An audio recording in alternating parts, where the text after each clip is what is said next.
All right, so one of the things I watched in 2022 is the Danganronpa Despair and Future arc on Funimation.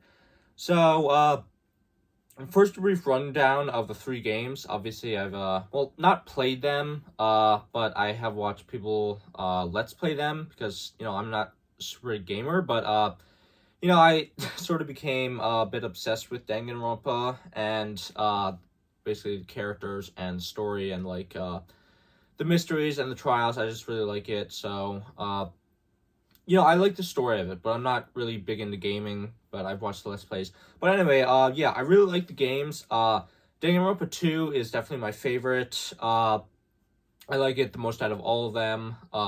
Mostly because of Nagito. I just think he's fantastic. Danganronpa 1 is great, but I didn't think it necessarily reached those high highs that Danganronpa 2 did. And Danganronpa 3 had a lot of great stuff, but also some issues in it. And I didn't really like how the ending was handled, for sure.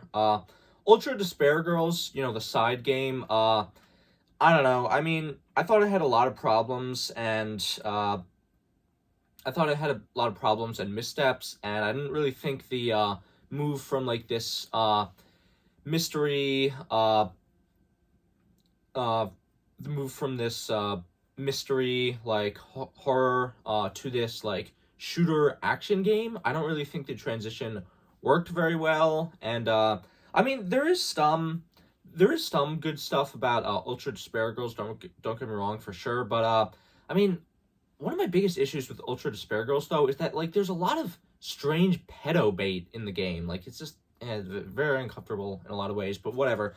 But anyway, so yeah, I definitely really like the three main games. So I went in 2022. I went and watched the anime, not the Danganronpa 1 anime, which is Trigger Happy Havoc, which is 13 episodes. I don't really see any point in watching an anime adaptation of the game that's shorter, and people say it isn't good anyway, but whatever. So yeah, so now first talking about the Ultra Despair arc, which was the prequel to the first two games. So in regards to the Ultra Despair arc, a lot of people aren't really a big fan of it. I think the first two episodes of the arc are actually some of my favorite episodes, and it's just because they're my favorites because like they were just fun, silly character interactions between the characters, and I really laughed a lot in these first two episodes of the Despair arc. So I really like them, and I really like that we were able to see the cast again of Danganronpa 2 because it is my favorite cast, and just see them having all these hilarious, ridiculous character interactions. Another thing I really like about the Despair arc is Chiza, who is the teacher of the Danganronpa 2 cast. I think is a really great new character. I really like her. She's incredibly spunky and funny and just very energetic. Uh, I also really like the other teachers that and faculty that were introduced at the school as well. Like I thought they did a pretty good job with the new characters, like Juzo, for instance, and I don't know, I forget who the I forget the names of the other characters, but yeah, I really like the faculty members introduced. I thought they were pretty cool as well. So that is another thing I liked, the new characters. So the downside of the anime is that there isn't really like a ton of in-depth character focus like there is in the games because there's only 12 episodes, whereas the games you have like a lot of time to get to know these people and get to know like their uh get to know their backstories and their issues, I guess. And I would have liked more of that, and I think there should have been probably more episodes to flesh things out. Like the biggest missed opportunity, in my opinion, in the Despair arc is the Twilight Syndrome murder case. Because the Twilight Syndrome murder case is very interesting because you find out in Danganronpa 2 that basically it's this murder that happened in the school before Junko even got there. So you'd think it'd be like really this big thing, like where the Twilight Syndrome murder case would be this very important event that would have a lot of issues in pushing the Danganronpa 2 cast to ultimately falling into despair like they do. But the thing is, in the Danganronpa, in the despair arc, it's covered in one single episode and barely even matters at that. After that, like, it's barely ever brought up. The only importance the Twilight Stranger murder case really has is that it's what convinces Hajime in the end to go through with the Izuru Kamakura project. And, like, I feel like that's a massive missed opportunity because it should have been, like, really important in the characters of the Danganronpa 2 cast and their fall into despair. And, like, you could have had all this really great character drama shown between like, Mahiru and Peko and dang it, what's his name? The baby Yakuza guy. I forget his name. I'm not going to remember names. There's so many of them. But yeah, anyway, I feel like you could have had you could have really stoked a lot of the flames of drama and conflict between these characters in this cast to where they could ultimately be manipulated into becoming the ultimate despairs. But the Twilight Stranger murder case doesn't really matter that much, and that's very disappointing to me. So I feel like that's one big problem I have. I also like Junko is in the despair arc, and I do love Junko, but I do feel like it was a little lame when Junko just used like simple hypnotism on the ultimate despairs just like that. Like, I would have liked it much more if Junko had actually used targeted manipulation and we got to see more of that. Because I feel like I don't know, it is just kind of disappointing that basically the only thing that Junko needed to do was get this Mitarai guy to to show her how to do like anime hypnosis to convince all of the Danganronpa cast to like follow her rather than actually like manipulating all of them individually into becoming the ultimate despairs. I just feel like that I don't know, it's just kind of lame. Overall, the despair arc is fine. I mean, it's not like garbage or anything. I'm glad I saw it. But I do still think that the other half of this anime, which is the future arc, is definitely stronger. So I'll talk about it now. So the future arc of Danganronpa, it starts out very strong with Chiza dying as you're trying to figure out what's going on, and now you finally get to yet another death game or a Danganronpa game where the characters are forced to kill each other. So yeah, the future arc starts out very strong, and I really love the scenario of the arc. Basically, this arc, it's a fast-paced murder mystery with unique rules that work very well. Because, obviously in the Danganronpa games, in the three main games, it's a slow-paced, slow-burn murder mystery where you have a lot of time for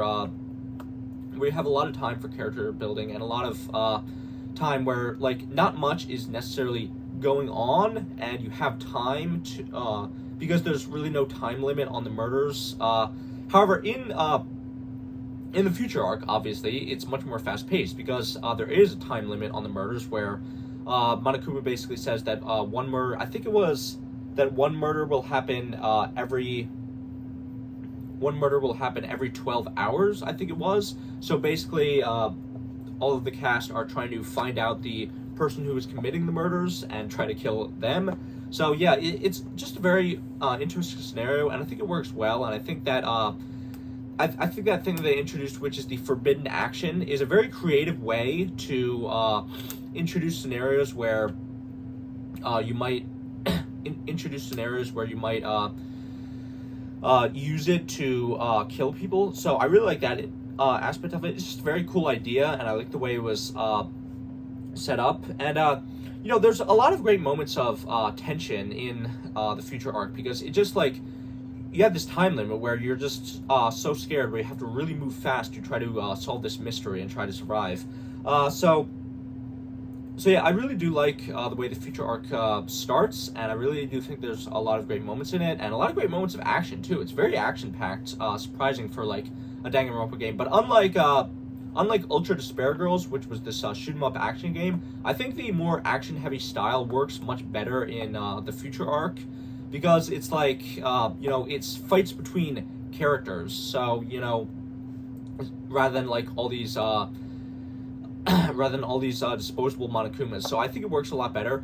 So I did like all of that stuff about the future arc, but I do feel like the arc sort of just peters out by the end, and it was less interesting the longer it went on. Cause like the twist of the old man being the one to hypnotize, being the one to set everything up, and the murder game, just to get Ryota to use his anime video to hypnotize everyone, makes no sense. Like, even Junko points out that the plan makes absolutely no sense. Why would he go through all of this rather than just, like, taking the video and using it? It doesn't make any sense. And how would he even know that Ryota would be, like, convinced to use the anime video to hypnotize everyone after, like, going through this death game? It just, it was not a satisfying, it was definitely not a satisfying twist and answer to everything going on. It just didn't really make any sense.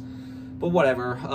Also, another thing I don't like about the future arc is that, like, I feel like it has an annoying amount of plot armor. See, like, obviously characters die, but, like, all of the Danganronpa 1 cast survives in the end. Like, you know, there was this really great moment in, I think it was episode 2, where, like, at the end of it, it's revealed that, oh, Asahina, like, who was a character who survived the first game, is dead.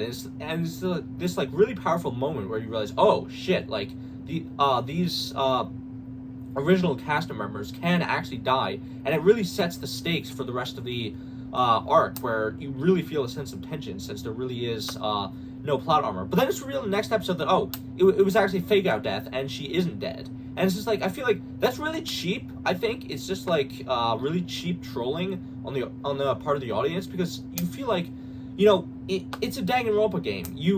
In a Danganronpa game, you need to feel like, you know, any character can really die. And I feel like when you just do a fake out like death like that, and then never kill any of the original Danganronpa 1 cast, like, it's really cheap. And plus, like, if it wasn't bad enough that you have the Asahina fake out death, then later you have the Kyoko fake out death, where, like, it seems like she is poisoned and is dead, and it's really incredibly tragic because, you know, obviously Kyoko has a ton of fans, and she died because she wasn't able to kill Makoto, and it's just, like, really incredibly tragic and sad. And but then it's revealed that she just survives because, like, it's just like, and by the way, I understand why she survived. I'm pretty sure it was because she got the antidote for the poison. I don't remember the exact details, but I think that was the reason why. But, like, it just, regardless of the reasons why she died in universe, regardless of the reason why she survived in universe, like, in the story, it doesn't really make any sense. And, like, I'm one of those guys who, like, I put out that rewrite video of Trial 5 of Danganronpa 1. I think she should have died in the original game. Actually, I think there was a perfect opportunity in Trial 5 to do that. But then her surviving this game, it's just, Kyoko has too much plot armor. Like, I get that she's an incredibly popular character, but, like, there was no reason for her to survive, like, this game. It would have been incredibly sad to see her go. It would have worked incredibly well for, you know, really making such an incredibly sad character death. I really did not like how there was too much plot armor for the original cast members. Anyway, so basically what happens at the end of the future arc is basically all of the... Oh, and another thing about plot armor, which is that all the original Danganronpa 2 cast, they all come back as well, like, except for Chiaki, obviously, but, like, all the Danganronpa 2 cast just survive as well, and I feel like, again, I know, like, you know, it's sort of fan servicey, and it's sort of great seeing all the cast members come back and, like, work together to help, and but I don't know. I feel like it just sort of just cheapens Danganronpa 2, where you saw all these characters die and it was so incredibly tragic. But then just to see all of them wake up from their paralysis in the New World program, like, without any real consequences and without any real character drama, with, like, how they did all these horrible things, with them just, like, I guess being fine now. I don't know. It just bothers me. I feel like there's too much plot armor, too much, like, of a forced fan service moments. I don't know. That's just something that bothers me about the future arc. But anyway, so the official ending of the story is fine, I guess, with Ryota being convinced to, that basically forced hope and forced happiness is not really the right way to go about things. I think that's a fine message to give. And, like, I don't know, I was the ending of the, future arc is satisfying, I guess. It's fine, but I still don't think it's great, and I still do think I like the games better than the anime. I feel like there definitely could have been some rewrites that would have, possibly made the anime a lot more impactful, maybe lengthening it a bit more. Another thing that really bothered me in the future arc was, like, that I didn't mention yet, which is that, like, what was up with, like, so basically they reintroduced, because this was sort of a wrap-up of the 3 games, not Danganronpa 3, but Danganronpa 1, 2, and Ultra Despair Girls. And I'm sort of trying to wrap up the story threads in all of them. So you got to see Monica again, who was, even though I don't really like Ultra Despair Girls that much, you got to see Monica again, and who was one of my favorite aspects of the villain was one of my favorite aspects of Ultra Despair Girls. But then her story kind of completely peters out, and she just kind of gives up on her plans because she's bored, and I just, like, that's so incredibly, like, unsatisfying, and that plotline ultimately came to nothing in the end, which just makes me dislike Ultra Despair Girls even more, because, like, the story ultimately amounted to not much in the end. It's just, like, that's bothersome to me. But anyway, so yeah, the Despair arc of the anime, it did have some stuff that I liked about it. First, one of the things I didn't mention is that Chiaki's death, that was incredibly sad, like, the way it was done, like, oh my gosh, really just incredibly sad death. And, so I did like stuff about the Despair arc. I like the future arc better. I think it has a lot of really great moments, but as it went on, and as it concluded, I don't really think it really stuck the landing. But I still did like the future arc. So overall, I'm glad I saw it, but I'm glad I saw the Danganronpa anime, but I didn't think it was fantastic, and I like the games better. So that's my opinion. But anyway, but one thing I did not mention is that the dub for this anime, because I watched it in dub, because I watch my anime in dub, like, what can I say? I like to listen to things. I don't like to constantly read stuff while I'm trying to watch the beautiful animation, but whatever. But yeah, so the dub for the Danganronpa anime is pretty out there. Like, some of the voices they got, like, especially the voice for Junko, and, like, the lines they had her say, like, Kamakura, yes, queen! Like, what the fuck?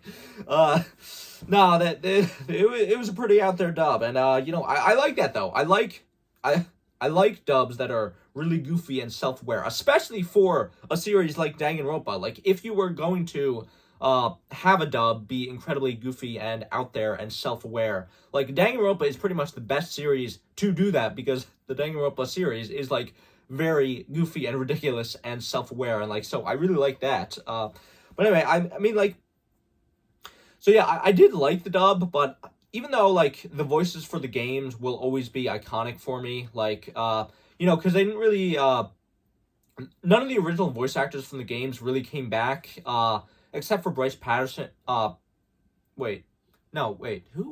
am I? No, the voice actor for Makoto, who's also the voice actor for Nagito. He came back and did the voices for those characters, but I don't think, like, all of the other characters are voiced by different people, which, I do like the voice actors in the games better. I think they're great, but I still do like the dub of the anime, and I think it was, really funny and hilarious.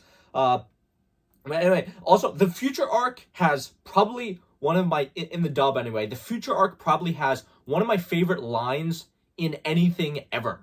I will kill you in the name of deliciousness.